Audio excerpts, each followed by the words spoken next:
It's really bright outside. Just like the future of DeFi, decentralized finance, you're gonna want to stick around for this entire video because you need to understand what DeFi 2.0 is, what people are building in this space, and how you can use it to potentially earn some passive income while holding ownership of your own coins and just making your life overall more convenient. So stick around, feel free to hit that like button, that's always appreciated. But now we have to get to the disclaimer. Nothing in this video is financial advice. This is not an endorsement of any of these tokens or projects. Please do your own research and form your own opinion before making an investment. And when you are ready to invest, these coins and many more are available on KuCoin. If you want to get started with 20% off those trading fees, there will be a link in the description. Now, let's get started with KuCoin's Explore Crypto Sector Series, DeFi 2.0. What is DeFi? DeFi is decentralized finance, and that is a way for you to control your money rather than going through CeFi, centralized finance. So just a quick example, if you have a bank account, that is a centralized entity controlling your money. The bank, even though you have your money in a checking account, they can take your money and loan it out to another institution or another bank customer for a high interest rate. While the bank collects that interest, you get almost or very likely nothing. So this is centralized finance. It is all controlled by one entity, while most of the benefits go to shareholders and the bank. Whereas in DeFi, you control your funds, you can choose what you want to do with it, and you can earn interest along the way. And the reason why people are turning to DeFi is because they can earn much more than a traditional bank. And for people in countries with limited banking solutions, DeFi is another way for people to have their own personal bank and manage their own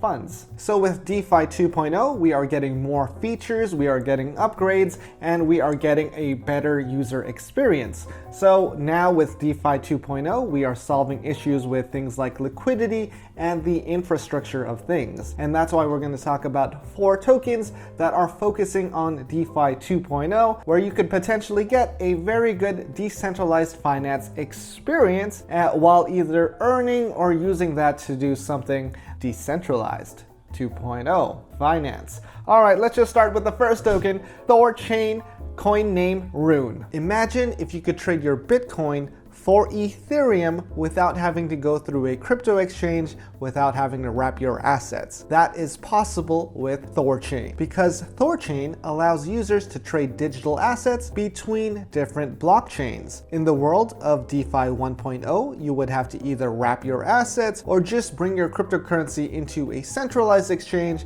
and then trade it and then withdraw it to the network of your choice. But with Thorchain, a DeFi 2.0 protocol, it allows you to always have ownership of your tokens. And here's how it works. First, we need to understand how liquidity pools work. It's going to be a little technical, so please hang in there. When you trade on a decentralized exchange, a DEX, you send coin A to receive an equivalent value of coin B from a liquidity pool. And anyone who is providing liquidity to the liquidity pool is earning rewards from the fees from trading. So far, that just explains the business model of any type of decentralized exchange like Uniswap. So what makes Thorchain special? Well, to make it work as a multi-chain protocol, a third group is needed, Thorchain nodes. These users create a special node on other chains like Bitcoin, Ethereum, and so on. The main job for these Thor nodes is to verify that a digital asset was received first, and then an asset that was exchanged for it was sent back. So it says, hey, we received a Bitcoin, you can release the asset that they want on this other chain and send it to that user. So for example, you sent some Bitcoin to a Thor node, it gets confirmed, and then you receive Ethereum from a Thor node on the Ethereum network. This makes swapping between networks possible in a decentralized way. And if you do decide to get involved and start using Thorchain, you need to use the RUNE token, since it is the native token of their protocol that has dynamic dynamic utility. If you are trying to complete a swap with Thorchain, you can use your RUNE to pay the fees. Additionally, if you are a liquidity provider, you can be rewarded in RUNE tokens for participating in a pool. Lastly, if you care about governance, 1 RUNE is equal to 1 vote. If you want to get started with RUNE, it is available on KuCoin. Number 2, AAVE, coin name AAVE. Fun fact, AAVE means ghost in Finnish, the language of Finland. So AAVE is a platform where users can lend or borrow digital assets for a certain interest rate. If you are lending assets, providing liquidity to the protocol, you can earn interest because people who borrow from the protocol have to pay interest. Think of it like a bank. In a bank, you deposit money and you earn interest if it is like a savings account, but it's not much. So AAVE is using the same business model as a bank, but in a decentralized way, so users can actually earn more and they don't have to rely on a central authority. So let's walk through an example of how the AAVE business model works. Let's say you have some Ethereum and you want to earn interest on it. You provide it to the AAVE platform, and then a borrower comes along and says, hey, I want to borrow this Ethereum and I'm willing to pay that interest rate. And then that interest rate is the earnings you get. So you are earning passive income for holding the tokens you already have by using the AAVE platform. And that is pretty much the same business model that banks have been using, but they have been rewarding their CEOs and their investors, their shareholders, rather than the people. With DeFi 2.0, the rewards go back to the people. Now, if you were going to take a loan out from AAVE, you would have to over-collateralize it. That means if you want to borrow like 500 USDT, you might need to put 1,000 USDT worth of Ethereum in the protocol, so you have to be over-collateralized. That collateralization may differ between digital assets. Now, the real question is, why would you want to borrow digital assets? Let's say you are holding Ethereum and you are super bullish on it going up and you don't want to sell. You need like a couple hundred USDT just to get by. That's when AAVE comes in and says, hey, you can borrow some USDT directly for us and you don't have to sell your Ethereum. You just have to over-collateralize your loan. So there are a lot of different pros and cons when borrowing digital assets, but if you're bullish and are holding long-term and expect the value to go up and you don't want to sell right now, you would be able to take a loan against your assets using AAVE. Now, let's talk about the token. Borrowers who use AAVE as collateral can get a discount on fees. Plus, borrowers who post AAVE as collateral are allowed to borrow more. And here's a free tip. If you apply for a loan and choose to be paid in AAVE, you don't have to pay any additional interest. Number 3, the Graph, coin name GRT. It's a decentralized data collecting and indexing protocol, with its main purpose being to provide dApp developers, decentralized apps, with valuable data. Basically, it collects data so developers have useful information when designing apps. So for example, platforms like Google, they are great at collecting our data to give us a very unique user experience by targeting us with things we would be interested in. And they do this by collecting our user data from the web, indexing popular sites, and running their highly optimized search engine. With all of this, they can pick up on trends and let other platforms know so developers can make products and services tailored for them. The Graph is aiming to do something similar, but instead of the web, it collects data from blockchains and provides it to developers for decentralized apps. Now, I'm not gonna lie, it is very complicated, so I'm gonna try and break down what the Graph is doing in 3 easy steps. In the first step, the Graph will collect every bit of data from a blockchain whenever a decentralized app makes a smart contract. This is done by Graph Node. In the second step, the Graph Node scans and processes the data to store it depending on relevance. Similar data will be stored in particular indexes called a subgraph. In the final step, the relevant data is provided whenever a user or developer makes a query about it. So, for example, if a developer is working on a finance app, they can make a query for the info they would need on a certain blockchain and get a response back.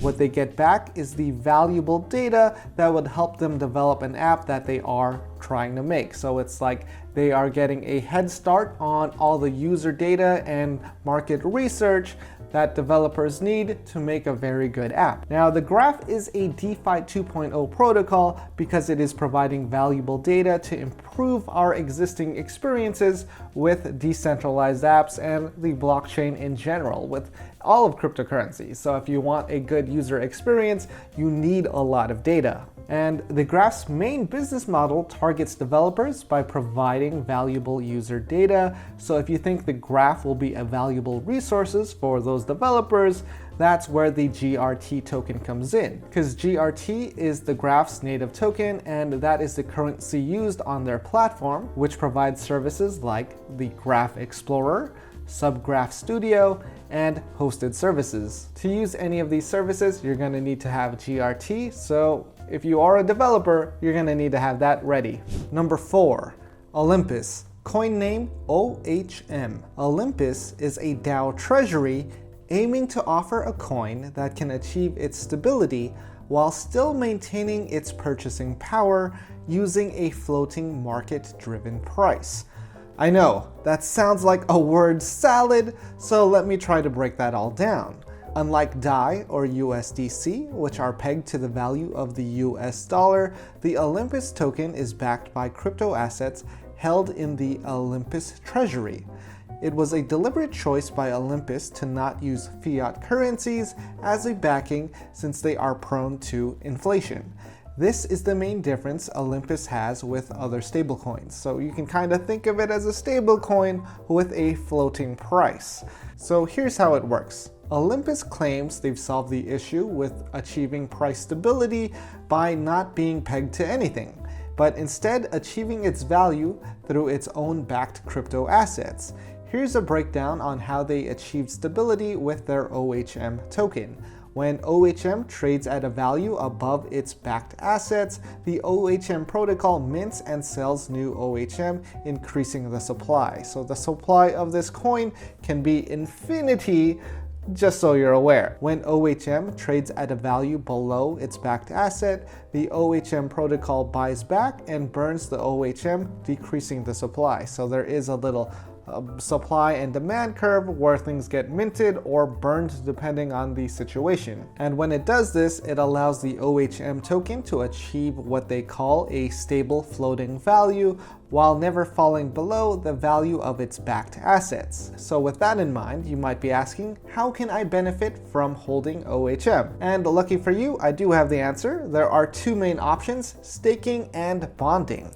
The easiest option is to stake. Using their platform, you can stake your OHM and earn yields that are compounding automatically, so it is automatically reinvesting your rewards for you. Now that might not be for everybody, but if you're a more hands-on investor, you might take advantage of bonding. This is similar to how government bonds work. Give me money today and I'll pay you back more with interest at a later date.